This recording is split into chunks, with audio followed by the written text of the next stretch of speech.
Selamat menunaikan ibadah sholat subuh bagi Anda warga DKI Jakarta dan sekitarnya. Dan kita lanjutkan kabar pagi pemirsa untuk mengetahui bagaimana kondisi terkini di Gaza, Palestina. Sudah bersama kami relawan kemanusiaan Mercy, Fikri Rofil Haq langsung dari jalur Gaza. Selamat pagi waktu Jakarta, Fikri, bagaimana intensitas serangan Israel di sana hari ini? Ya, Waalaikumsalam warahmatullahi wabarakatuh. Selamat malam waktu Gaza, Mas Renda dan Mbak Indi. Memang sampai detik ini pihak Zionis Israel masih belum melakukan masih terus melakukan serangan-serangannya terhadap warga sipil yang ada di jalur Gaza, di seluruh jalur Gaza, baik itu dari utara, Gaza Tengah maupun di Gaza Selatan itu sendiri. Dari rilis Kementerian Kesehatan Palestina sampai hari ini ada 13 pembantaian terhadap warga Palestina dan mengakibatkan 127 warga meninggal dan 205 di antara mereka 205 luka-luka dalam 24 jam terakhir. Dan total dari 7 Oktober lalu artinya terdapat 28.985, hampir menyentuh angka 29.000 warga yang meninggal. Di antara mereka adalah 13.000 adalah anak-anak, 8.000 lebih dari wanita, dan 340 lebih dari tenaga medis. Dan terdapat saat ini kemungkinan ada 130 jurnalis yang sudah meninggal akibat serangan Zionis Israel. Dan korban luka-luka juga sudah mencapai angka 68.800 lebih, dan sekali lagi didominasi oleh anak-anak dan juga perempuan. Dan masih ada 7.000 warga yang di bawah reruntuhan yang masih belum bisa dievakuasi oleh tim medis.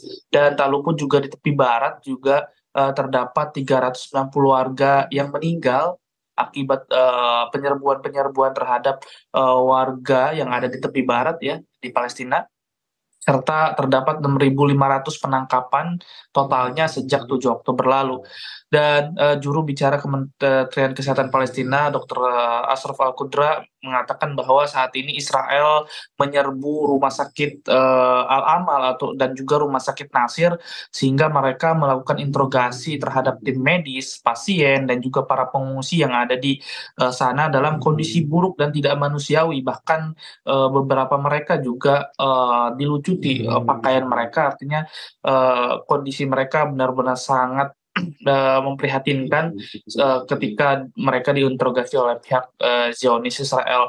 Dan dan Israel juga melakukan penangkapan-penangkapan, terdapat 70 personil tim medis yang ditangkap dan 120 pasien ya yang ada di rumah sakit Nasir ditangkap oleh tentara Zionis Israel, sehingga menyisakan 25 tim medis ya. Terdapat 90 staf, termasuk 20 tim medis, dan 186 korban yang luka-luka, dan 11 anggota keluarga dari staf rumah sakit Nasir, sehingga terpaksa tim medis yang ada di sana harus melakukan pekerjaannya dengan tanpa listrik, air bersih, makanan, oksigen, dan juga generator yang sudah mati ya, dimatikan oleh mereka, sehingga sampai hari ini dari keterangan Dr. Ashraf Al-Qudra itu dari Kemenkes Palestina, bahwa sampai hari ini terdapat 7 warga sipil yang dirawat di rumah sakit tersebut mengalami meninggal akibat kekurangan oksigen. Dan pihak Israel juga mereka mencegah evakuasi terhadap para korban luka-luka dari kasus-kasus berat dari rumah sakit Nasir menuju ke rumah sakit lainnya, sehingga saat ini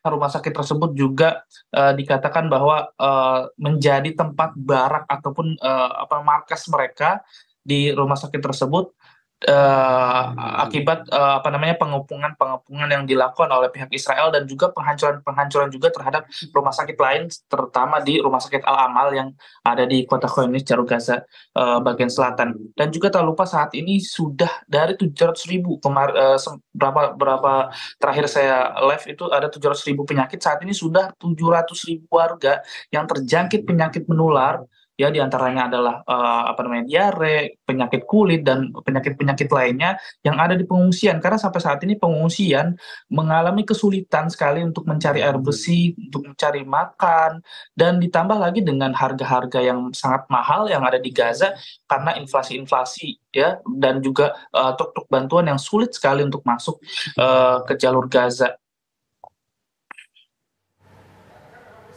Baik. Baik, Fikri, lalu bagaimana dengan bantuan yang masuk ke jalur Gaza untuk memasok obat-obatan maupun air bersih ini, apakah ada kembali yang masuk dalam beberapa hari terakhir ini?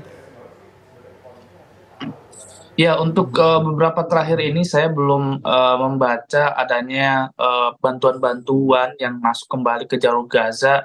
Namun perlu dipastikan lagi bahwa memang bantuan-bantuan ini memang tidak mudah untuk masuk ke jalur Gaza, di mana saat ini lebih dari ribuan truk yang masih mengantri di Rafah di bagian Mesir begitu, yang saat ini kesulitan untuk mendapatkan izin untuk masuk ke jalur Gaza karena saat ini apa namanya bantuan-bantuan itu diblokade oleh mereka sehingga mereka membantai masyarakat Gaza ini bukan hanya dari peluru-peluru mereka namun dari krisis pangan. Bahkan saya juga membaca media lokal dari berita media lokal bahwa terdapat anak kecil yang umurnya 8 tahun meninggal akibat kelaparan di Gaza Utara.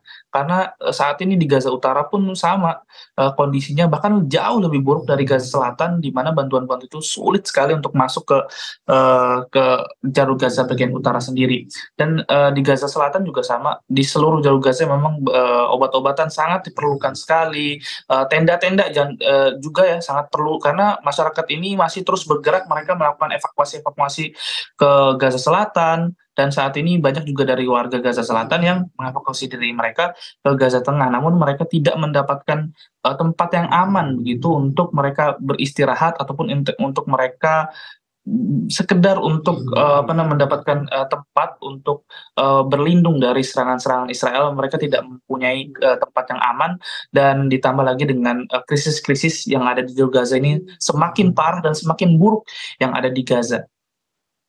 Fikri, ini sudah lebih dari 4 bulan perang berlangsung di jalur Gaza. Apakah tidak ada lagi wacana untuk gencatan senjata? Saya membaca bahwa Presiden Palestina meminta adanya gencatan senjata kembali dilakukan.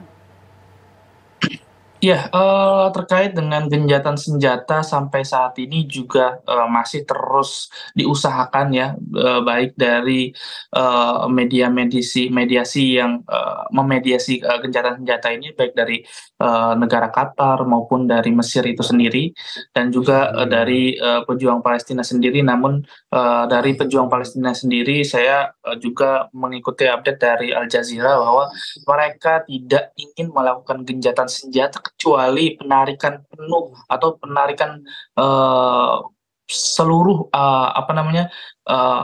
militer Israel terhadap jalur Gaza dan juga blokade yang telah mereka lakukan sejak 2006 lalu, sehingga ini memang masih sulit ya berkomunikasi dengan persyaratan ini sulit diterima oleh pihak Israel sendiri dari perdana Menteri Netanyahu, Perdana Menteri Israel Benjamin Netanyahu, bahwa mereka selalu berbicara akan terus melakukan invasi mereka untuk memusnahkan pejuang-pejuang Palestina ataupun Hamas dan militan-militan lainnya.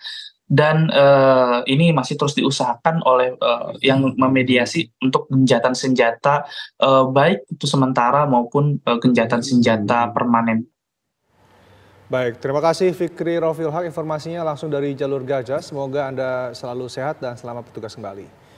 Dan pemirsa,